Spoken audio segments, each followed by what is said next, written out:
చాలా సంవత్సరాల క్రితం జస్టిస్ రంగనాథ్ మిశ్రా భారత సుప్రీంకోర్టు ప్రధాన న్యాయమూర్తిగా ఉన్నప్పుడు ఒడిషాలో పూరీలోని న్యాయ కళాశాలలో ఆయనను ముఖ్య అతిథిగా ఆహ్వానించారు. ఆ రోజున కాలేజీ ఫంక్షన్కు చేరుకునే ముందు అతను జగన్నాథుని దర్శనం కోసం పూరీలోని జగన్నాథ ఆలయానికి వెళ్ళి తిరిగి వస్తుండగా తన పేరును రంగనాథ్ బాబు అని చాలాసార్లు వెనక నుండి పిలవడం విన్నాడు.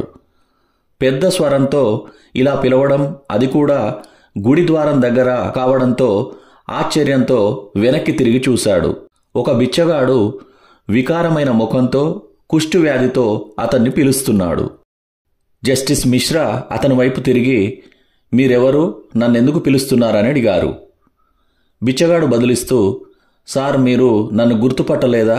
నేను పేరు మోసిన కులియా డాకూని, బందిపోటును.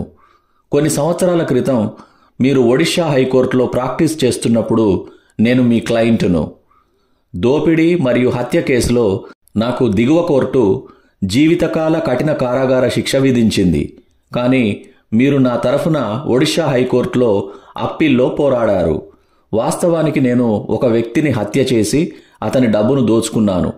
మీ వల్ల ఎటువంటి శిక్ష లేకుండా బయటపడ్డాను. నేను మానవ న్యాయమూర్తిచే విడుదల చేయబడినప్పటికీ సర్వశక్తిమంతుడైన ఆ భగవంతుడి న్యాయస్థానంలో కఠినంగా శిక్షించబడ్డాను. నా శరీరం కుష్ఠవ్యాధి బారిన పడింది. ఫలితంగా అవయవాలను కోల్పోయాను. నా కుటుంబం, నా బంధువులు నన్ను అసహ్యించుకున్నారు. నన్ను ఊరి నుంచి వెళ్ళగొట్టారు. ఇప్పుడు నేను రోడ్డుపై పాకుతూ ఆహారం కోసం అడుక్కుంటున్నాను. అది విన్న జస్టిస్ మిశ్రా అతనికి 100 రూపాయల నోటు ఇచ్చి బరువెక్కిన హృదయంతో మౌనంగా వెళ్ళిపోయారు. లా కాలేజీ ఫంక్షన్లో జస్టిస్ మిశ్రా ఈ వాస్తవ సంఘటనను వివరించారు. అతను మాట్లాడుతూ, మన తెలివి ప్రకారం ఎవరినైనా విడిపించడానికి లేదా శిక్షించడానికి మనం ఇక్కడ న్యాయమూర్తులం. కానీ పైన మరొక ఉన్నత న్యాయస్థానం ఉంది. అక్కడ ఏ తెలివి పనిచేయదు. దోషి ఖచ్చితంగా శిక్షించబడతాడంటాడు. ప్రస్తుత సందర్భంలో కూడా ఇది అందరికీ వర్తిస్తుంది. దీనినే లా ఆఫ్ రిట్రిబ్యూషన్ అంటారు. కర్మ ఎప్పుడూ వదలదు.